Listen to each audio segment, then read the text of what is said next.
Hi guys, সকাল সকাল উঠে আমি চলে যাচ্ছি টোটোতে করে চেপে। আজকে আমার মেয়ের শুভ জন্মদিন, তাই শুভ জন্মদিনে চলো আমাদের এলাকার সাথে সাথে তোমাদেরকে দেখাচ্ছি। আর তোমরা সবাই প্রার্থনা করো এবং ভালোবাসা দিও আমার মেয়ের জন্য, যাতে আমার মেয়ে সুন্দর একটা মানুষ হতে পারে। ঠিক আছে, যে মানুষের মতো মানুষ হতে পারে, যাতে কোনো রকমের দুঃখ তার স্পর্শ না করে থাকে। এই যে এটা হচ্ছে আমার গ্রাম, আকাশে বাতাসে মিশে আছে তার গন্ধ। এই যে ভিজে মাটি, ভিজে মাটির গন্ধটা যে কতটা ভালো লাগে সেটা তোমাদেরকে বলে বোঝাতে পারবো না, কারণ যারা গ্রামের মানুষ তারা একমাত্র বলতে পারবে তার স্বাদ কতটা এবং তার গন্ধ যে অপূর্ব। সেটা হাজার সে টাউনে থাকুক না কেন, হাজার সে বাইরে থাকুক না কেন, ভিজে মাটির গন্ধ যখনই পাবে সে নিজেকে একদম হারিয়ে যাবে তার শৈশবকালে।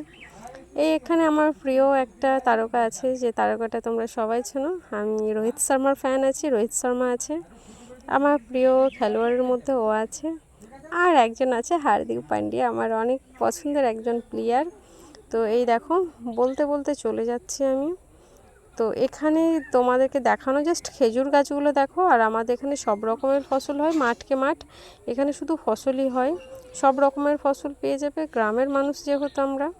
তো এখানে আমি তোমাদেরকে দেখাচ্ছি শুধু খেজুর গাছগুলো। খেজুর গাছগুলো দেখলেই আমার মনে হয়ে যায় ছোটোবেলাকার কথা, কারণ ছোটোবেলায় কতটা আমরা দুষ্টু ছিলাম, খেজুর গাছগুলোকে দেখলেই মনে হয়। তো এই খেজুরের কাঁদিগুলোকে আমরা পেড়ে নিয়ে যেতাম এবং সেখানে নুন আর জল দিয়ে ছিটা দিয়ে রেখে দিয়ে দিতাম কখন খেজুরগুলো পাকবে, এবং আমরা বারবার সেটাকে খুলে খুলে দেখতাম পেকেছে নাকি পেকেছে নাকি। এই সব শৈশবকালগুলোর দিনগুলোই একটা আলাদা ছিল, যেটা এখনকার ছেলেপিলেরা বুঝবে না। এই দিনগুলো যে কতটা মধুর ছিল সেটা বলে হয়তো বোঝাতে পারবো না।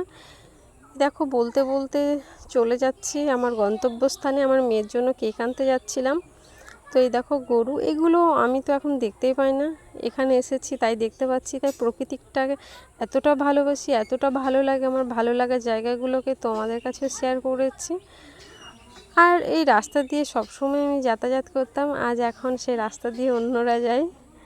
একটা কি বলবো, একটা ভালোবাসা যা আছে আমি হয়তো বলতে পারছি না বা তোমাদেরকেও বোঝাতে পারছি না যে কতটা ভালোবাসি আমি গ্রাম, এবং আমার বড় হওয়াটাও গ্রামে। এটা বলতে কোনো লজ্জা নেই আমার, কারণ আমরা গ্রামের মানুষরা যতটা ভালোবাসি গ্রামকে, এটা একদম বলা যাবে না। অনেক ভালোবাসা, অনেক ভালোবাসা। তো এই দেখো তোমাদেরকে শুধু খেজুর গাছগুলোকে দেখাচ্ছি, খেজুরগুলোকে একবার দেখো। আর এখানে মাঠে এখন পাটের চাষ আছে, শুধু পাট শাক লাগানো আছে, পাট গাছ লাগানো আছে। বলতে বলতে চলে এসছে আমার গন্তব্যস্থানের দিকে। আমার মুখটা একবার দেখে নাও কী অবস্থা, প্রচণ্ড গরম, গরমে পুরো ভিজে গেছে, কিন্তু তবুও আমাকে যেতে হবে, কিছু করার নেই। এখানে একজন মহিলা আমার পাশে বসে আছেন, উনি ভাবছেন যে কি হচ্ছে, কি এটা, সেই বিষয়টা বুঝতে পারছে না। এই দেখো দেখতে দেখতে চলে যাচ্ছে, একদমই কাছে চলে এসেছি। তোমরা যদি কোনো দিনও মালদা মুর্শিদাবাদ যদি যাও, আমাদের এটা হচ্ছে মেন রোড, এই রোডটা দিয়ে চলে যেতে পারো। তো এইভাবে বলতে বলতে চলে এসেছি, একদমই কেকটা নিয়ে তোমাদের সাথে আবার ব্যাক করব, ঠিক আছে। তো এখন একটু কেকটা নিয়ে আসি। এই যে যে ট্রেনগুলো, যে বাসগুলো যাচ্ছে বা লরিগুলো যাচ্ছে সব এই মুর্শিদাবাদ মালদার ওই লাইনের। তো এখানে যাচ্ছি, যেতে যেতে আবার আমি জিনিসগুলো নিয়ে নেব, নিয়ে নেবার পরে আবারও তোমাদের সাথে কথা বলবো, ঠিক আছে। কারণ যে গরম, আর একাই যাচ্ছি, জিনিসগুলো অনেকগুলো নিতে হবে, তাই একা ফোন হাতে এবং ভিডিও করা যাবে না। তো নিয়ে নিয়ে আবার ব্যাক করছি। তো আমার সব জিনিস কমপ্লিট হয়ে গেছে, এখানে জল আছে, এখানে নিয়ে নিয়েছি কেক, এখানে কেক নেওয়া হয়েছে। আর এই ব্যাগে আছে একটু পায়েস রান্না করার জোগাড় করে রেখেছি, পায়েসের ব্যবস্থা আছে। প্রচণ্ড গরম, তাই জল তো অবশ্যই খেতে হবে, সাথে টাকা আছে ড্রাইভারকে দেওয়ার জন্য। তো এই দেখো এই রাস্তাতে তোমরা যদি চলে এসো আমার সাথে দেখা করে নেবে, এখানেই আমি থাকবো, ঠিক আছে।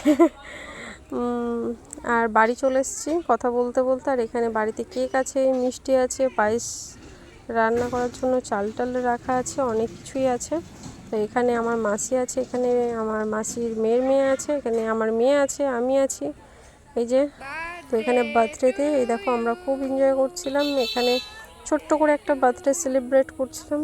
আমার মা আছে, এখানে একটা বড় মা আছে, এখানে মাসি আছে, এখানে রনি আছে, এখানে পিউ আছে, আর এখানে পিউর বান্ধবী আছে, এবং এটা আমার মেয়ের বার্থডেতে সেলিব্রেট করছিলাম। অবশ্যই আমার মেয়ের জন্য অনেক ভালোবাসা তোমরা দিও, শুভেচ্ছা জানিও, কমেন্ট করবে ভিডিওটা কেমন হয়েছে। আশা করি জানি আমি ভিডিওতে অনেক ভুল ত্রুটি আছে, প্লিজ ভুল ত্রুটি মার্জনীয় করে দিও, মাফ করে দিও আমাকে যদি ভুল কিছু বলে থাকে। আর অবশ্যই আমার মেয়ের জন্য অনেক অনেক অনেক ভালোবাসা দিও, যাতে ও বড় হতে পারে, মানুষের মতো মানুষ হতে পারে। ঠিক আছে, তো ভিডিওটা কেমন লাগলো অবশ্যই কমেন্ট করে জানিও। সবার ভালোবাসা চাই। ঠিক আছে, ওকে, এখনকার মতো টাটা। বন্ধুদের সাথে শেয়ার করো যদি ভিডিওটা ভালো লাগে। চ্যানেলটায় যদি নতুন হও অবশ্যই চ্যানেলকে সাবস্ক্রাইব করে দিও, লাইক করে দিও, কমেন্ট করে দিও। তো এখনকার মতো টাটা, বাই বাই, ভালো থেকো সবাই, সুস্থ থেকো, বাই।